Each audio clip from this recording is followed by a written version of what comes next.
Everybody. ठीक आहे. Last lecture मध्ये आपण केमिकल कॉम्बिनेशनचे 3 लॉ बघितले होते. पहिला होता लॉ ऑफ कन्झर्वेशन ऑफ मास. ठीक आहे. रिएक्टंटचं मास आणि प्रॉडक्टचं मास काय असतं म्हणे सेम असतं. त्याच्यानंतर पाहिला होता law of definite proportion. Law of definite proportion मध्ये काय पाहिलं की कुठलाही कंपाऊंड कुठलाही पदार्थ कुठूनही मिळाला तर त्याची केमिकल कंपोजिशनचं प्रमाण असतं वजनाचं ते काय असतं फिक्स असतं. जसं तुम्हाला सांगितलं पाणी तुम्ही याच्यातून घ्या समुद्रातून घ्या नळाचं पाणी तुमच्या घरात येतं ते किंवा पावसाचं पाणी घ्या त्याच्यामध्ये H2O चं काय असणार जे वजनाचा जो प्रमाण आहे ते काय राहणार फिक्स राहणार 2:16 म्हणजे 1 त्याला जर पूर्ण सिम्प्लिफाय केलं तर काय आलं ते 1:8 बरोबर 2:16 सिम्प्लिफाय केलं 1:8 त्याचा रेशो आला होता वेटचा. त्याच्यानंतर नेक्स्ट होतं law of multiple proportion. Law of multiple proportion मध्ये पण आपण पाहिलं की काय म्हटलं की दोन एलिमेंट समजा आपण कोणते दोन एलिमेंट घेतले होते हायड्रोजन घेतला होता एक ऑक्सिजन. त्या दोन एलिमेंट पासून काय झालं होतं म्हणे दोन एलिमेंट पासून मल्टिपल कंपाऊंड बनवले होते. किती बनले होते याच्यातून दोन घेतल्यावर आपण एक बनवला होता H2O दुसरा बनवला होता H2O2 परऑक्साइड म्हणतात हायड्रोजन परऑक्साइड आणि हा वॉटर. या दोन एलिमेंट हे दोघं जण एलिमेंट आहेत याच्यापासून काय मिळाले दोन कंपाऊंड मिळाले. त्याच्यानंतर आणखी एक घेतलं होतं आपण नायट्रोजन आणि ऑक्सिजन त्याच्यापासून भरपूर भेटले होते 5-6 भेटले होते. ठीक आहे. ते काय झालं होतं लॉ ऑफ मल्टिपल प्रोपोर्शन. काय सांगितलं होतं की सिंपल होल नंबर आहे काय आता म्हणे एकाच्या प्रमाणामध्ये येतं. त्याच्यावर अजून गणित घ्यायची आपल्याला तसं ते मी थेअरी कंप्लीट करतोय आणि थेअरी समजण्यासाठी 1-2 गणित येतात. त्याच्यानंतर आणखी तुम्हाला चांगली शीट देईन त्या शीट मध्ये बघून काय करायचंय खूप गणित सोडवायची कारण त्याच्याशिवाय होणार नाही. ठीक आहे. चला मग बघूया आपण थोडासा लेंदी लॉ आहे law of reciprocal proportion. NCERT चं पुस्तक किंवा स्टेट बोर्डचं पुस्तक पाहिलं तर माझ्या हिशोबाने हा लॉ मेन्शन केलेला नाही. ठीक आहे. हा लॉ काय केलेला आहे डेफिनेट प्रोपोर्शन आणि त्याच्या आधीचा हा जो मल्टिपल प्रोपोर्शन आहे याच्या मिक्सिंग करून केलेला आहे. ठीक आहे. सहसा आहे आपल्या टेक्स्ट बुक मध्ये भेटत नाही स्टेट बोर्डच्या याच्यात मला आठवत नाही पण मी सध्या NCERT फॉलो करतोय त्याच्यामुळे त्याच्यात तर नाही हा रेसिप्रोकल प्रोपोर्शन. ठीक आहे. याचं स्टेटमेंट समजून घ्या थोडंसं किचकट आहे सर्व लॉ मध्ये हा थोडा किचकट आहे. बघूया काय सांगतो when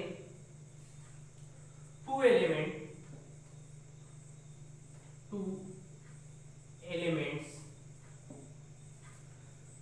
combine separately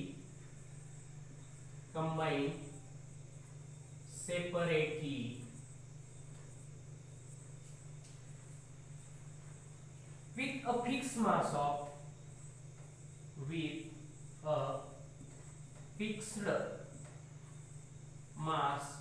of third element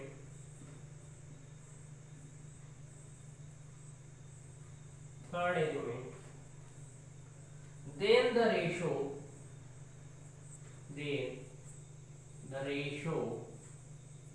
okay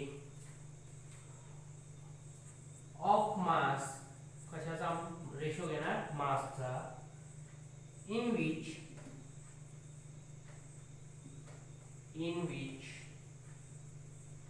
they do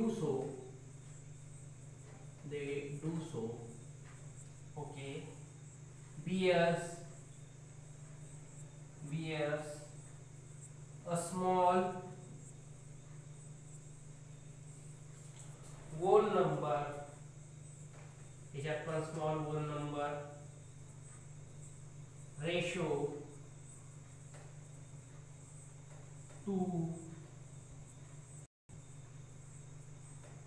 the ratio of masses in which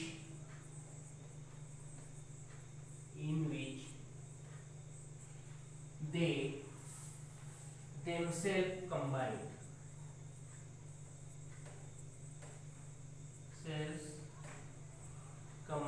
लिहून घ्या पॉज करून आणि एकदा वाचा.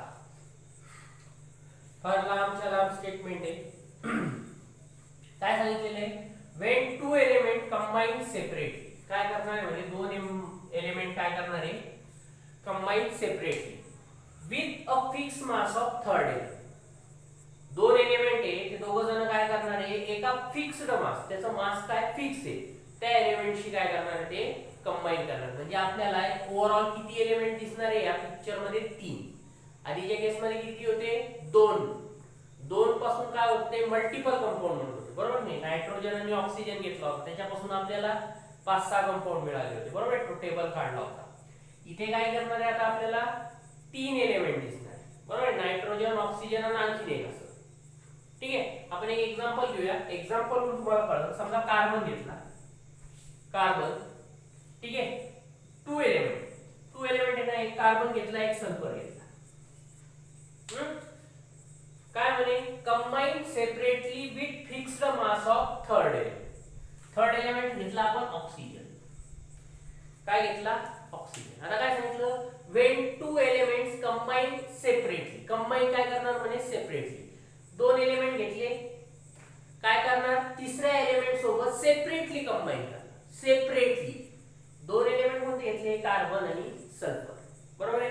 काय सांगितलं पुढं कंबाईन सेपरेटली. कार्बन कंबाईन कोणाशी करणार थर्ड एलिमेंट सोबत. सल्फर कोणाशी कंबाईन करणार थर्ड एलिमेंट सोबत. म्हणजे हा कार्बन आहे हा याच्याशी कंबाईन होणार हा याच्याशी कंबाईन होणार. मग बघा कार्बन याच्याशी कंबाईन झाला काय बनवणार आहे CO2 stable compound.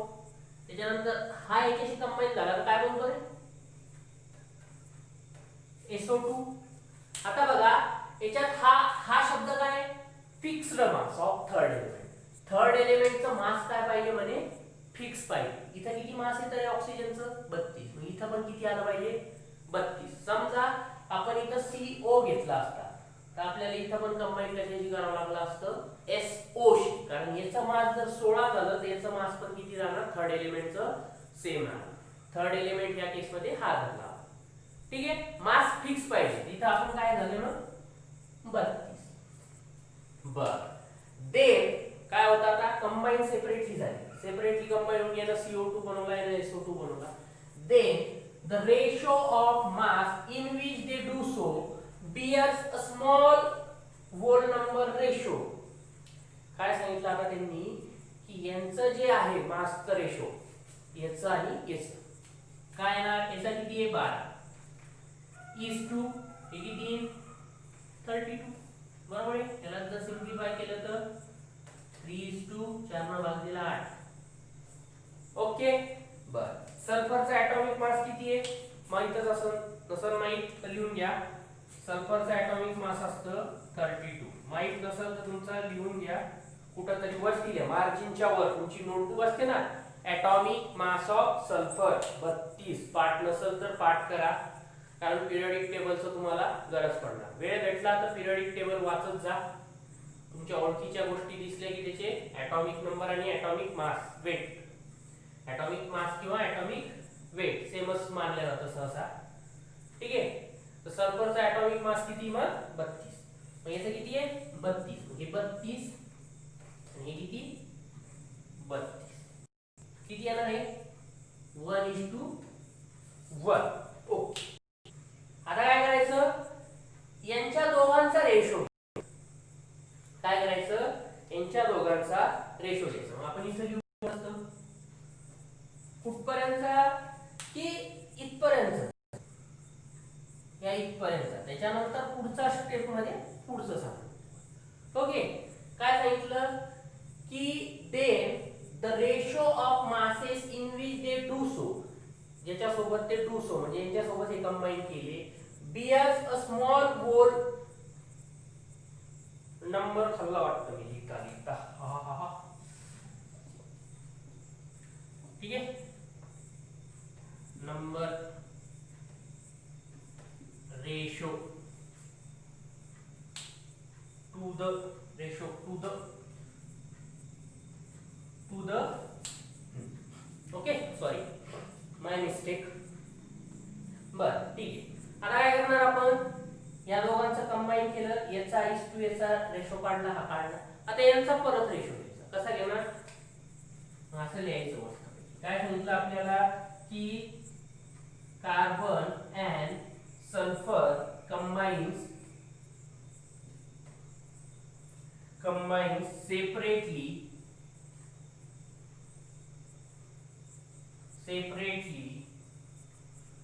with fixed mass. किती आहे मास? 32 ग्राम. सॉरी किती घाण केलं.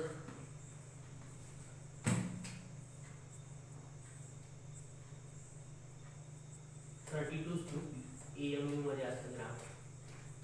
32 mass of O या ऑक्सिजनचा O in the ratio of mass. काय सांगितलं? C and S combine separately with fixed mass of किती fixed mass 32 बरोबर 32 O2 of O in the ratio of mass. काय करायचं आता यांच्या याचा रेशो घ्यायचा म्हणजे काय करणार आपण CO2 चं मास आणि SO2 च्या मासचं काय करणार रेशो घेणार. मग कसा येणार तो 3/8/1/1 किती येणार 3:8. हा झाला इथपर्यंतचा. पुढं काय सांगितलं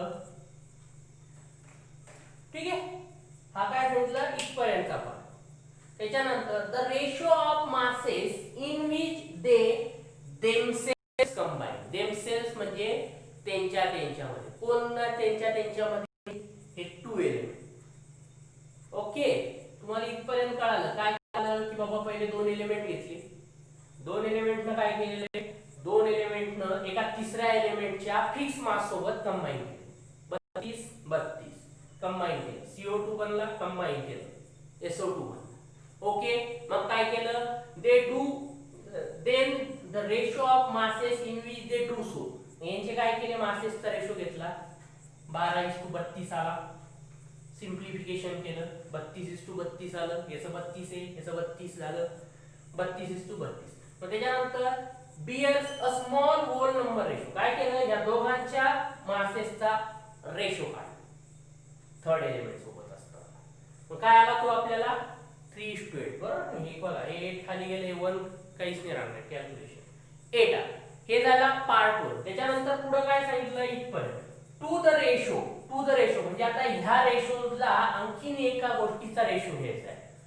to the ratio of masses in which they themselves combine. Themselves म्हणजे काय हे दोघं जण जेव्हा एकमेकांमध्ये कंबाईन होतील त्याचा रेशो घ्यायचा आहे. मग आता कार्बन आणि सल्फर जेव्हा कंबाईन करतात तेव्हा बनतो कार्बन डायसल्फाइड CS2 हा कंपाऊंड. काय बनतो हा कंपाऊंड. मग आता काय होणार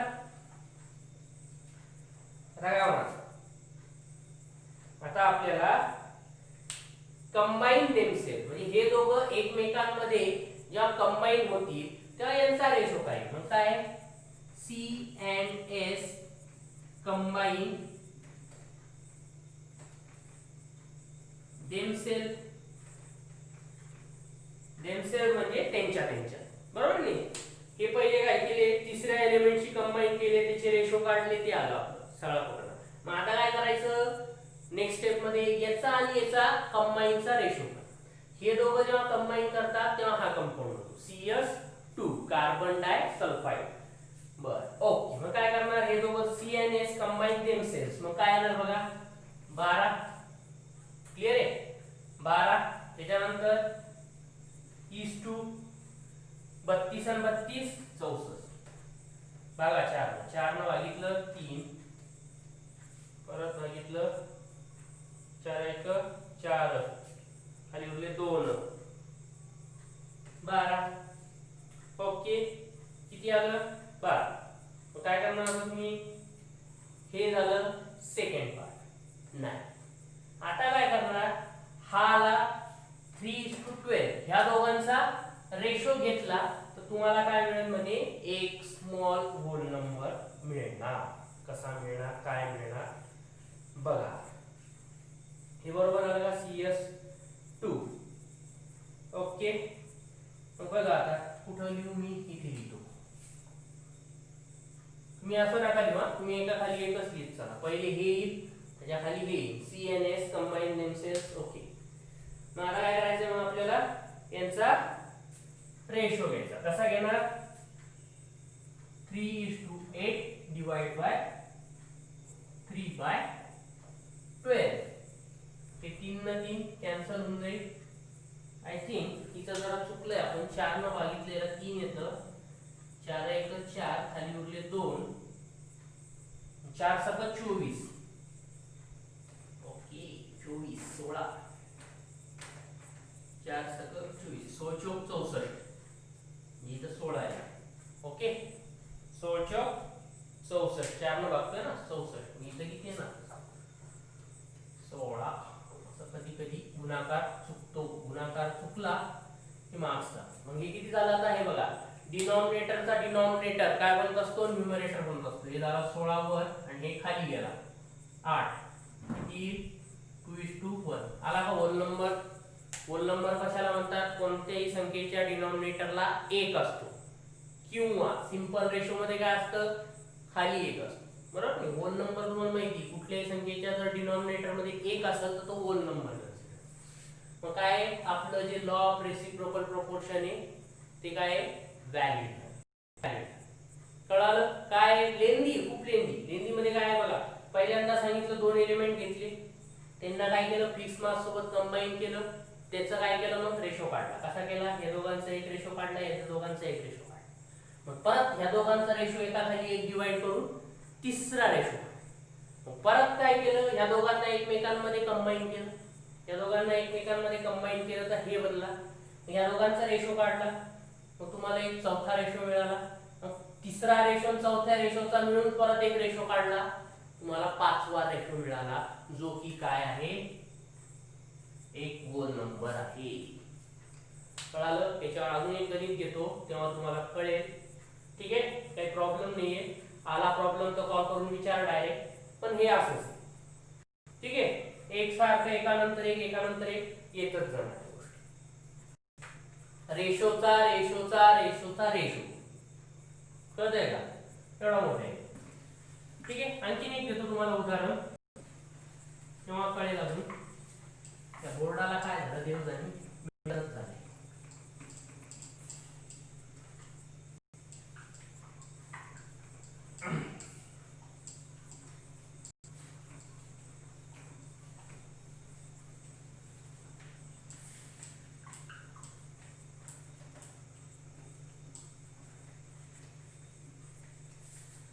इस बोर्ड को किसकी नजर लग गई. I will fix this problem as soon as possible. Heavy duty चालू आहे याच्यावर 12वीच्यासाठी, एकदम हेवी ड्युटी. आज मला माहित भी नाहीये. हो ठीक आहे, आणखीन एक एक्झाम्पल देतो. समजा तुमच्याकडे आहे सल्फर, दुसरे ऑक्सिजन, काय 2 एलिमेंट कंबाईन करताय बघा, थर्ड एलिमेंट H सोबत. ठीक आहे, सल्फर हायड्रोजनशी कंबाईन केल्यावर H2S गॅस बनतो. ठीक आहे, हायड्रोजन आणि ऑक्सिजन कंबाईन केलं तर H2O बनतो. आणि हे दोघं आपसमध्ये कंबाईन केलं तर काय बनतो, आत्ताच बनवलाय आपण, काय बनवला, SO. क्लियर आहे. इथं फिक्स मास आहे का थर्ड एलिमेंटचं बघा बरं. थर्ड एलिमेंटचं इथं मास 2 आहे, हायड्रोजनचं 1 असतं, इथे किती 2 आहे, 2:32. ओके, इथं 2:2. ओ सॉरी 16. मग काय येणार 1:8. काय येणार 1:16. सिम्प्लिफाय केलं. बरोबर नाही, आपला नियम काय सांगतो, थर्ड एलिमेंट सोबत कंबाईन सेपरेटली. मग याचा आणि याचा काय करणार आपण, रेशो घेणार. मग काय S and O combine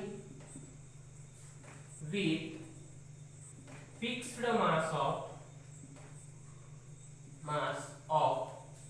fixed mass किती येते 2 of H, ठीक है, fixed mass of H in the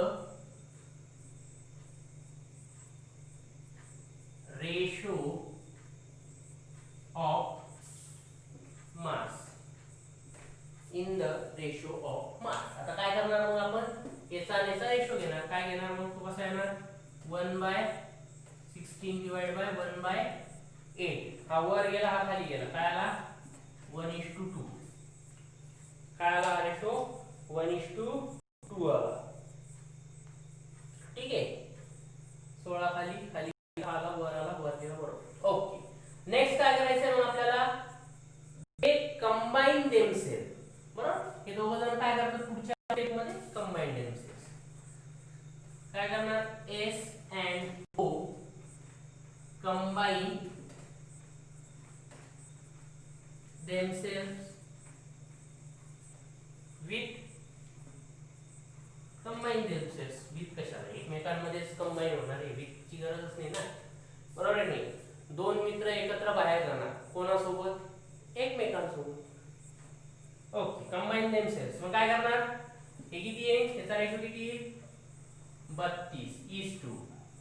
मग काय तेच करा, किती येईल 32:32. आपण इथं वाटलंच तर थोडस याला असं रिफाईन केलं तर हे कशाचा रेशो आलाय, हा आलाय H2S:H2O. बरोबर आहे नाही, यांचाच रेशो आलाय ना. त्या वरती कोणाला घेतलंय H2S चं घेतलंय, खाली इथं लिहायला पाहिजे होतं आपण ते, मग त्याच्या पुढे चालतं काही नव्हतं. ओके, 32:32. आता काय करणार आपण, तिथं केलं होतं बघा, हा रेशो ला डिवाइड करणार हा रेशो, याला सिंप्लिफाय केलं तर काय 1:1. मग काय करणार 1:1 डिवाइड बाय 1/2. ओके, असं बी केलं चालतं 1/2:1:1. काय येणार या केस मध्ये 1/2. सिंपल रेशो आहे. सिंपल रेशो मध्ये काय असतं, एक येतो कुठल्याही याच्यात. होल नंबर आहे का, नाही. होल नंबर करता येईल का, इन्व्हर्टेंडो. इन्व्हर्टेंडो माहिती तुम्हाला, रेशो आणि गुणोत्तर मग तुम्ही शिकले. याला केलं तर याला डायरेक्ट आन्सर तुमचं 2 येऊन जाईल. मग आपण काय करू, मग काय केलं आता आपण, हा रेशोला ह्या रेशोने डिवाइड. बरोबर नाही, रेशोचा रेशो 4 वेळा तो 5 वेळा येतो. बरोबर नाही. पहिल्यांदा काय केलं आपण, याचा रेशो काढला, दोघांचं मिळून तिसरा रेशो. मग परत काय केलं, आपसमध्ये कंबाईन केलं, चौथा रेशो मिळाला. चौथा रेशो मिळाल्याच्या नंतर काय केलं आपण, तिसरा रेशो आणि चौथा रेशोचा डिवाइड केलं. तिसरा रेशोचा आणि चौथ्या रेशोचा आपण डिवाइड केलं. मग काय केलं, तिसऱ्या रेशोचं आणि चौथ्या रेशोचं डिवाइड केलं तर तिसरा रेशो कोणता आहे 1/2 डिवाइड बाय चौथा रेशो 1:1. काय आलं 1:2. आता मला सांगा, हा सिंपल रेशो आहे का, सिंपल रेशो मध्ये काय असतं, एक प्रेझेंट असतो. किंवा तुमची मॅथमॅटिकल क्रिया माहिती इन्व्हर्टेंडो. इन्व्हर्टेंडो मध्ये काय असतं, तुम्ही खालची संख्या वर केली तर हे पण काय होतं, प्रपोर्शन उलट केलं. याला इन्व्हर्टेंडो जर केलं पुढे चालून, इन्व्हर्टेंडो केलं तर हे काय बनून जातो 2:1. 2:1 म्हणलं म्हणजे होल नंबर आला. ओके, म्हणजे हा लॉ काय झालाय, व्हॅलिड झालाय. अजून एक गणित मी तुम्हाला प्रॅक्टिस मध्ये घेईन, तेव्हा तुम्हाला काय समजून जाईल. ठीक आहे, काही जास्त अवघड नाही. फक्त काय करायचं आहे, रेशोचा रेशो घेत बसायचा आहे. पहिले एकमेकांमध्ये, नंतर. ठीक आहे, चला नेक्स्ट आहे बघा. नेक्स्ट आहे गे-लुसॅक्स लॉ. नेक्स्ट लॉ आहे गे-लुसॅक लॉ. तुम्हाला माहित असणार, नवीन सिलेबसला आलेला आहे म्हणे.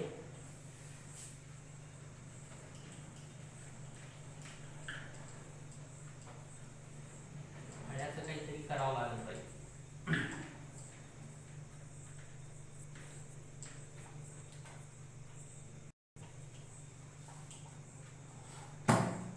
ये लुसॅक्स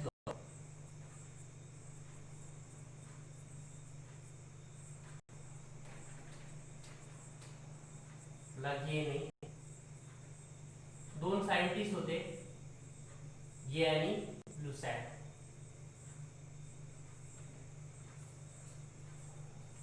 when gases react, काय सांगतात बघा, when gases react, when they do so in volume. ठीक आहे, गॅसेस रिॲक्ट करताना काय केलेलं असतं, आपण त्यांचं व्हॉल्यूम मेजर केलेलं असतं. which bears a simple whole number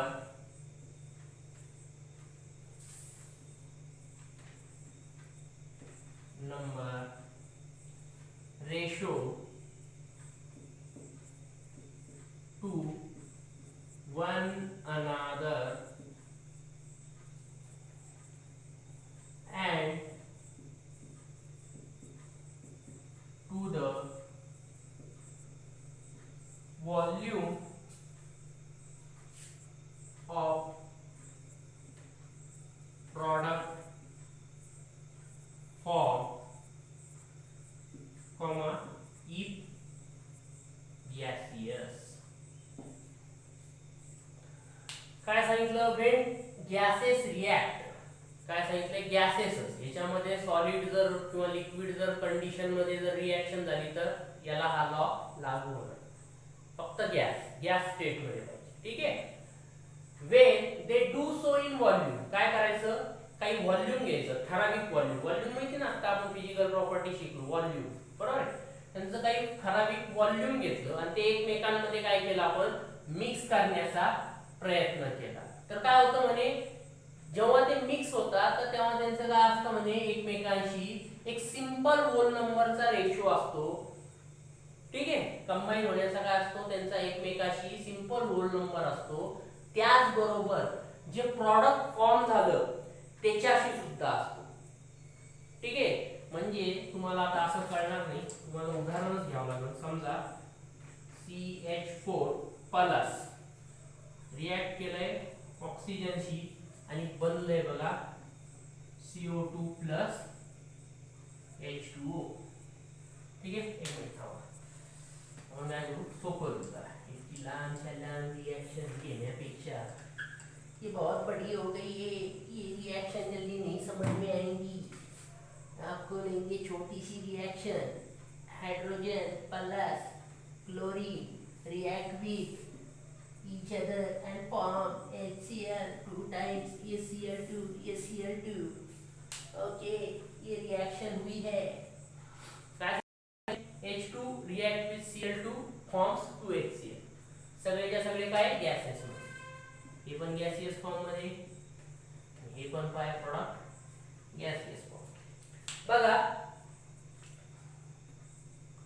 याच्यात काही नसतं, म्हणजे एक असतं गुणाकार, माहिती आहे तुम्हाला, कुठं काही नसतं. तर इथं कसं दोन दाखवलेलं आहे, तसं इथं काही नाही म्हणजे एक आहे, काही नाही म्हणजे एक आहे. आता बघा याचा अर्थ काय होतो, when gases react when they do so in volume. समजा याचा आपण काय केलं, एक व्हॉल्यूम घेतलं, काहीतरी फिक्स अमाऊंट व्हॉल्यूम घेतलं. समजा काय घेतलं, व्हॉल्यूम घेतलं 10 ml.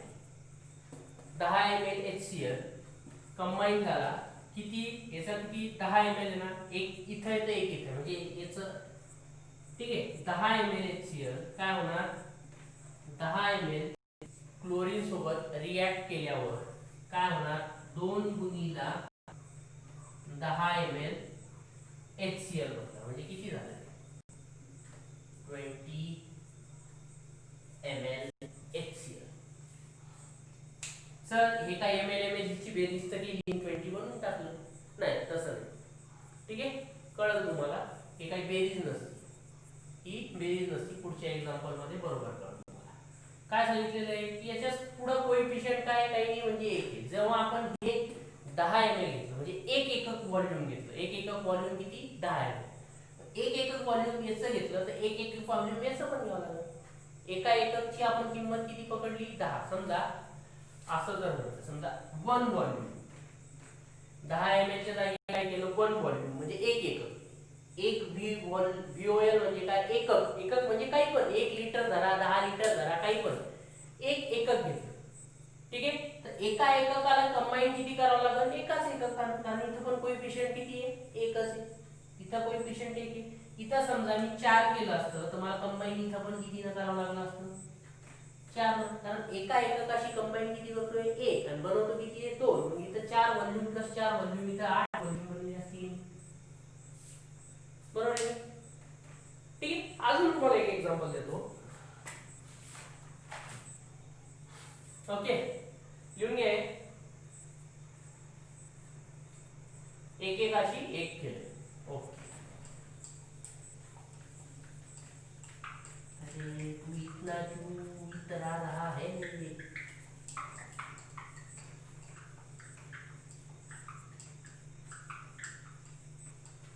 बघा, वेन तुम्हाला डायरेक्ट एक्झाम्पल घेतो बघा. Wien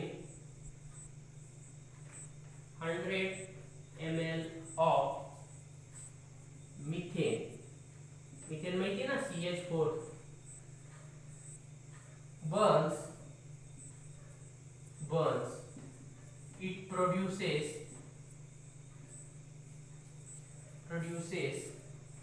CO2 and H2O.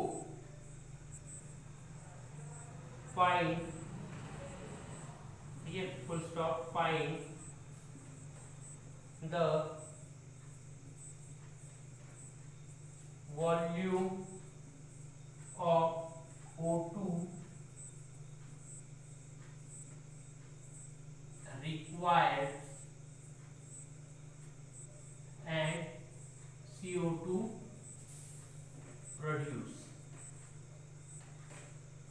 काय सांगितलेलं आहे आपल्याला 100 ml मिथेन घेतलं, त्याला बर्न केलं. बर्न केलं म्हणजे काय ऑक्सिडेशन केलं, म्हणजे काय त्याला O2 च्या प्रेझेन्स मध्ये आणलं. ठीक आहे, कुठली गोष्ट जेव्हा जळते ना किंवा बर्न्स येतं ना तर तेव्हा काय समजायचं त्याची रिएक्शन O2 सोबत झाली, ऑक्सिजन सोबत. ठीक आहे, बर 33 मिनिटं झाले. चाललंय काय झाले मग ऑक्सिजन सोबत रिएक्ट झाले. ओके, मग काय करणार आपण बॅलन्स केमिकल रिएक्शन लिहू. कसं लिहितात CH4 प्लस O2 रिएक्ट काय येतं म्हणे CO2 प्लस H2. तुम्हाला माहिती वॉटर कोणत्या कंडिशन मध्ये असतं लिक्विड मध्ये असतं, त्याच्यामुळे ते कन्सिडर होणार नाही. त्याला हा लॉ लागू होईल का गे-लुसॅक्स लॉ नाही होत. लॉ कोणाला लागू होतो फक्त गॅसियस स्टेट मध्ये. मिथेन काय असतो गॅसियस फॉर्म मध्ये असतो, ऑक्सिजन काय असतं गॅसियस फॉर्म मध्ये असतं, कार्बन डायऑक्साइड गॅसियस फॉर्म मध्ये होतं. बरं, रिएक्शन बॅलन्स आहे का इकडे एक कार्बन इकडे एक कार्बन. ओके, इकडे किती आहे ऑक्सिजन बघा 1 2 3 ऑक्सिजन नाही. हायड्रोजन इथे किती आहे 4 आहे, इथे किती आहे 2 आहे. याला 4 करायचं काय करावं लागेल 2 न गुणावं लागेल. बरोबर आहे. आता ऑक्सिजन बघा, इथे ऑक्सिजन 2 आहे, इथे किती आहे 2. बरं, हे 2 4 हे 2H2 4 झाले का ऑक्सिजन. रिएक्शन बॅलन्स आहे आता. ओके, आता याचा अर्थ काय झाला या रिएक्शनचा, रिएक्शन बॅलन्स रिएक्शनचा, की एक व्हॉल्यूम किंवा एक एकक मिथेन घेतलं तर आपल्याला किती 2 व्हॉल्यूम ऑक्सिजन घ्यावं लागेल. 2 काय घ्यावं लागेल ऑक्सिजन घ्यावं लागेल. तेव्हा आपल्याला 1 व्हॉल्यूम CO2 मिळेल. त्याचं कन्सिडर करणार नाही का, कारण लिक्विड फॉर्म मध्ये असतं. मग काय होणार मिथेन किती आपल्याला 1 व्हॉल्यूम म्हणजे किती दिलेले तर 100. किती दिलेले 100. बरं, आपल्याला लागणार किती मग ते 100 ml मिथेनला जाळण्यासाठी 2 व्हॉल्यूम, 2 म्हणजे याच्या दुप्पट 100 ml. किती मिळणार आपल्याला 100 ml. एक व्हॉल्यूम म्हणजे 100 ml. बरोबर नाही, एक व्हॉल्यूम म्हणजे 100 ml. एक व्हॉल्यूम काय मिळणार आपल्याला CO2 झालं तुमचा answer. Volume of O2 required किती 200 ml and CO2 produce, CO2 किती बनला 100 ml. खतम, काहीच नाही, बस एवढंच आहे तुमचं. कळालं. फक्त बॅलन्स केमिकल रिएक्शन लिहिता आलं. कसं लिहिणार बॅलन्स केमिकल, मी कशी बॅलन्स केली. पहिले काय सांगितलं, मिथेन बर्न केलं. कोणासोबत बर्न केलं, ऑक्सिजन. वाटलं तर बॅलन्सिंग परत एकदा दाखवतो कसं केलं. बघा, मिथेन कोणाशी रिएक्ट केला, ऑक्सिजनशी. बर्न केलं म्हणजे ऑक्सिजनशी रिएक्ट, आणि काय बनलं CO2 आणि H2. CO2 आणि H2 जसंच्या तसं. त्याच्यानंतर काय केलं, कार्बन मोजले. इकडे किती कार्बन आहे, 1 आहे. इकडे किती आहे, 1 आहे. बॅलन्स आहे कार्बन. मग हायड्रोजन, इथे किती हायड्रोजन आहे, 4. इकडे किती आहे, 2 आहे. ह्या 2 ला 4 करायचं तर काय करावं लागेल, 2 ने मल्टिप्लाय केलं. बरं, मग आलं काय, ऑक्सिजन. इथं ऑक्सिजन किती आहे, 2. इकडे किती आहे, हे यानं गुणलं 2 आणि हे 2 4. याला 4 करायचं तर काय करावं लागेल, याला 2 ने गुणावं लागेल. झाली बॅलन्स रिएक्शन. ठीक आहे. तुम्हाला एक होमवर्क देतो बॅलन्स रिएक्शनचा. एक काय करतो, होमवर्क देतो. ठीक आहे. मला सांगा रिएक्शन बॅलन्स करायचा एक होमवर्क. तुम्हाला कळलं का नाही मला समजा. C2H6 रिएक्ट विथ, बॅलन्स करायची. ही रिएक्शन लिहून घ्या आणि बॅलन्स करून मला आन्सर सांगा या रिएक्शनचा. ठीक आहे. तोपर्यंत मी हे मिटवतो.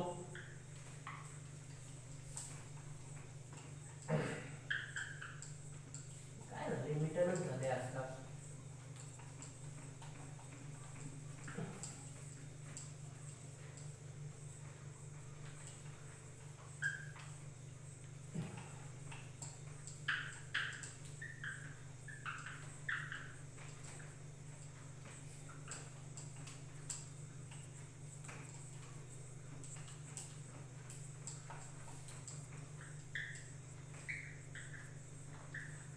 ठीक आहे, झाली असं लिहून.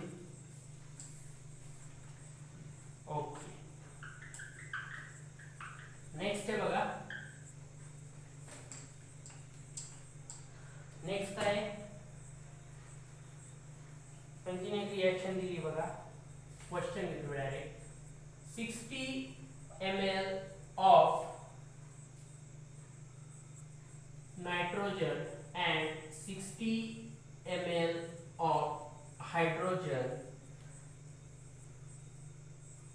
resultant mixture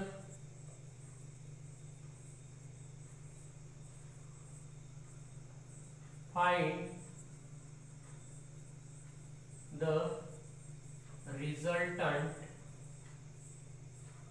mixture composition.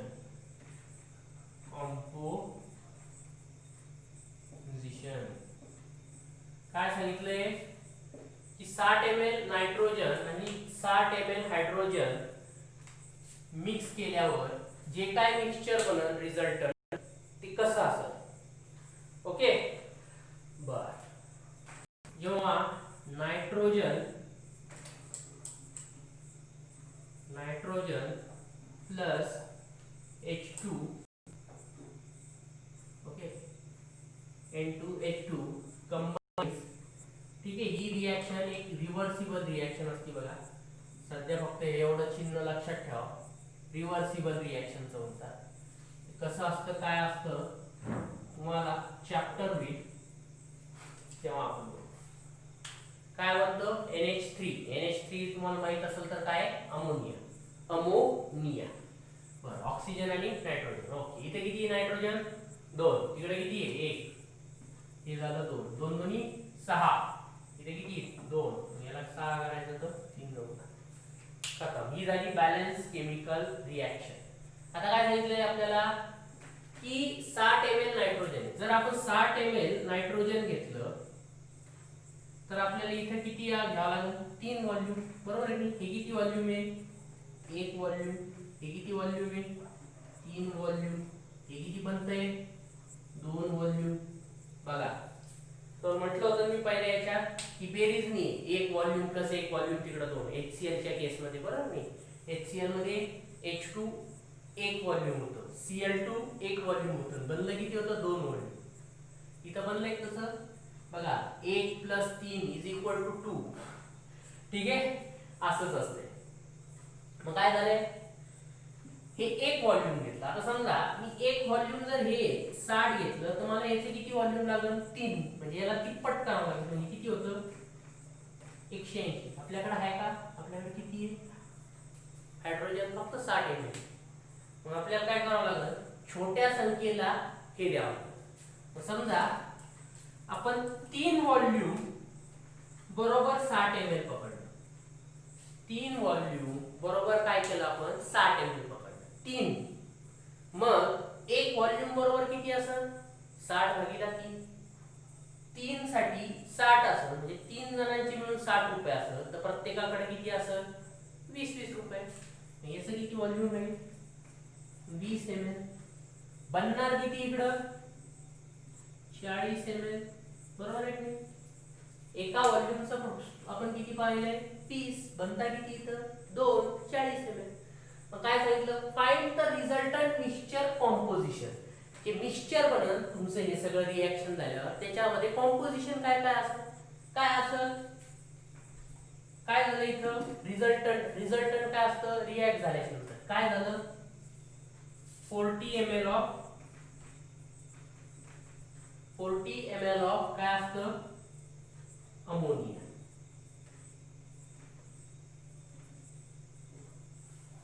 चाळीस ml काय झाला अमोनिया. इतकंच आहे का नाही. रिझल्टंट मध्ये बघा इथं तुम्हाला नायट्रोजन किती दिलेलं आहे इथं तुम्हाला नायट्रोजन किती दिलेलं आहे 60 ml. तुम्ही वापरलं किती आहे 20 ml. मग आता काय झालं 40 ml नायट्रोजन उरलेले. हे बघा नसन कळत ना तर काय केलेलं समजा हे असं मस्तपैकी एक घमेलं घेतलंय त्याला झाकण लावलेलं चांगलं पॅक केलं. त्या पॅक घमेल्यामध्ये काय केलंय 60 ml नायट्रोजन टाकलाय 60 ml हायड्रोजन टाकलाय. आता यांची काय होती रिएक्शन झाल्याच्या नंतर काय होईल हा 60 ml हायड्रोजन 20 ml नायट्रोजन सोबत कंबाईन करून काय बनवून टाकन 40 ml अमोनिया. कळालं हा 60 ml हायड्रोजन या 20 ml नायट्रोजन सोबत कंबाईन करून काय बनवून टाकन 40 ml अमोनिया. आता काय झाले हा 60 ml पूर्ण हायड्रोजन वापरले गेलेला आहे. या 60 ml नायट्रोजन मधला 20 ml नायट्रोजन वापरले गेला आहे. आता राहिला किती मग 40 ml. 40 ml काय राहिलेला आहे नायट्रोजन राहिलेला. 40 ml काय राहिला आहे नायट्रोजन. ओके आणि हे जे 60 ml हायड्रोजन आणि 20 ml अमोनी हे नायट्रोजन यांचा बनवून काय बनलाय कंबाईन होऊन रिएक्शन होऊन 40 ml अमोनिया. मग काय असेल रिझल्टंट कॉम्पोजिशन या दोन कळतंय का काय झालं होतं. ओके काही जास्त अडचण नसणार माझ्या हिशोबानं. 60 ml नायट्रोजन आहे पण ते 60 ml मधलं रिएक्शन मध्ये वापरले किती गेलं 20 ml. मग उरलं किती 40 ml. हे 40 ml लिहिलं. मग हे 20 ml नायट्रोजन आणि 60 ml हायड्रोजन दोघांचं मिळून काय बनलं एकत्र होऊन 40 ml अमोनिया बनला. हे बघा क्लियर आहे. ओके नेक्स्ट आहे बघा लास्ट लॉ ॲव्होगॅड्रोस लॉ. नेक्स्ट आहे ॲव्होगॅड्रो लॉ.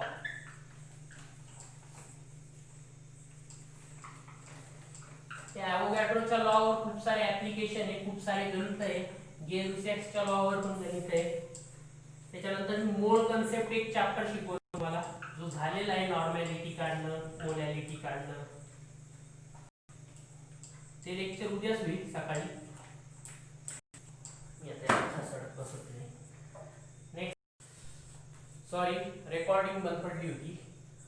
ओके जाऊया. नेक्स्ट आहे बघा ॲव्होगॅड्रोस हायपोथेसिस. हायपोथेसिस काय आहे माहिती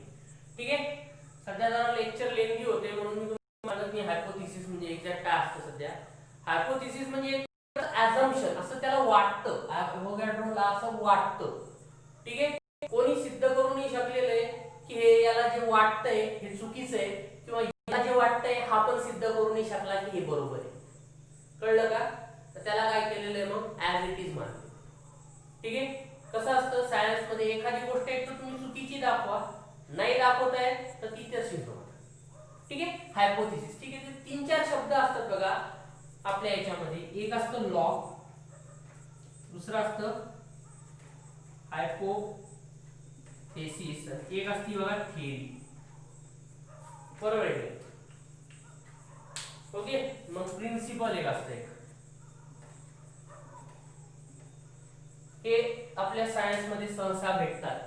बरोबर नाही, Archimedes principle, Newton's law of gravitation, आत्ताच आपण शिकलोय एवढे मोठे, law of conservation of mass, law of conservation of energy, हे आला ॲव्होगॅड्रोस हायपोथेसिस, थेरी, भरपूर थेरी शिकलेले आपण. ठीक आहे, प्लांक, क्रिस्टिन हायजेन्स थेरी, तुम्हाला येणार फिजिक्स मध्ये खूप साऱ्या थेरीज येणार. ठीक आहे, तर हे काय असतं, यांचा फरक काय असतो मी एखाद्या नेक्स्ट लेक्चर मध्ये तुम्हाला शिकवे.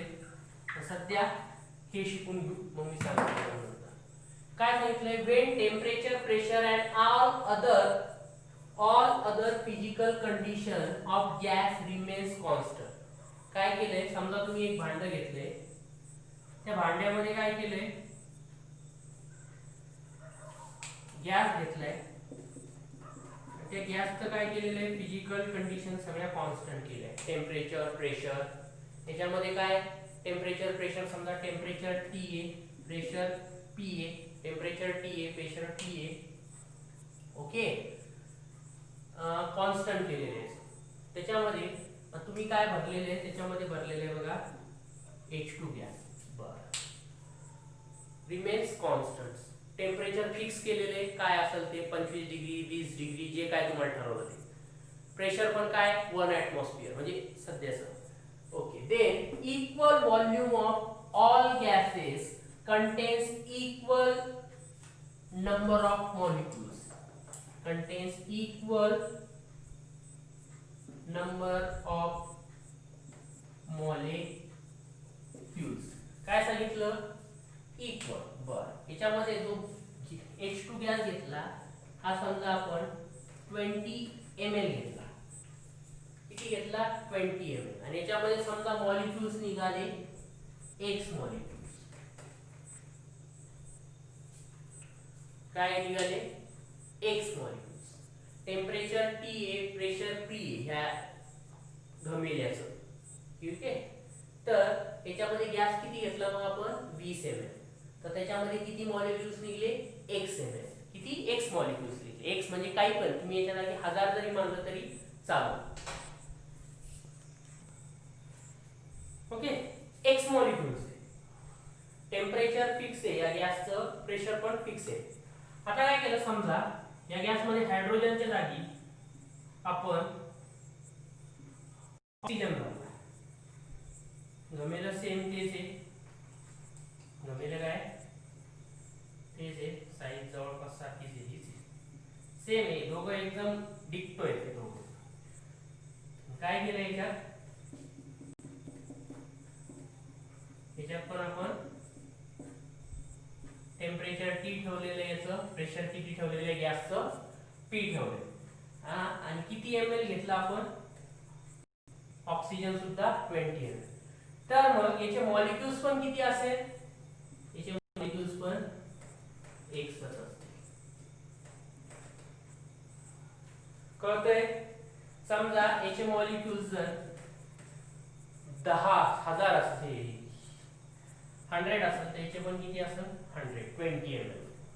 म्हणजे काय, इक्वल व्हॉल्यूम ऑफ गॅस. जर गॅसचं सारखंच व्हॉल्यूम घेतलं, कोणता पण गॅस असो, हायड्रोजन असेल, नायट्रोजन असेल, क्लोरीन असेल, फ्लोरीन असेल, ठीक आहे, कार्बन डायऑक्साइड असेल, दोघांचं काय केलेलं आहे, टेम्परेचर, प्रेशर बदलून नाही दिलं, तेवढंच ठेवायचं. टेम्परेचर, प्रेशर दोघांचं काय झालं पाहिजे, बदललं नाही पाहिजे.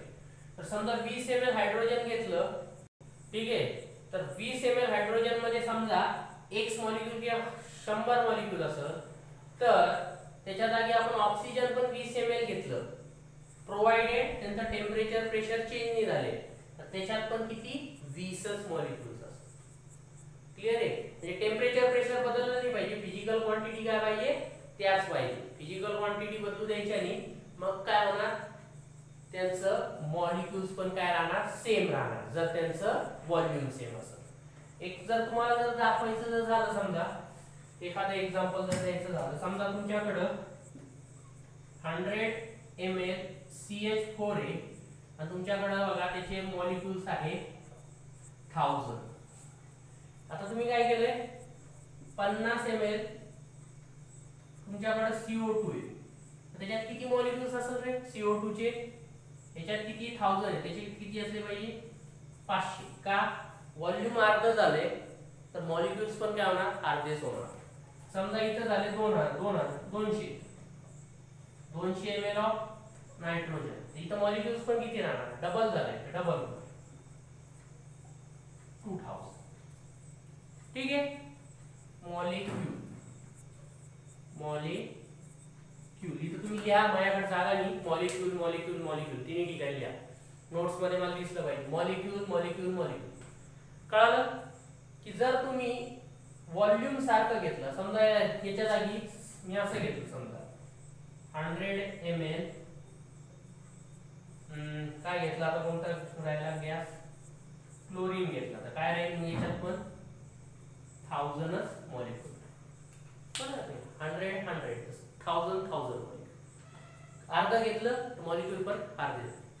ठीक आहे. टेम्परेचर प्रेशर चेंज झालेलं नाही. टेम्परेचर प्रेशर जर चेंज झालं तर मॉलिक्युल्सची संख्या कमी जास्त होते. ठीक आहे. कायनेटिक थेअरी ऑफ गॅसेस त्याच्यामध्ये आपण बघणार आहोत याच वर्षी 11वीला. सध्या 12वीच्या पोरांचा तो चॅप्टर चालू आहे. क्लिअर आहे. तर हे झाले तुमचे लॉ ऑफ केमिकल कॉम्बिनेशन. उद्या आपण थोडंसं मोल कन्सेप्ट बघू त्याच्यानंतर थोडा आणखीन एक टॉपिक येईल तो बघू इम्पेरिकल फॉर्म्युला. ठीक आहे. ते एक घेऊ त्याच्यानंतर मग प्रॉब्लेम्सची शीट देईन मी ते प्रॉब्लेम्स घेऊ त्याच्यानंतर हा चॅप्टर खतम होऊन जाईल.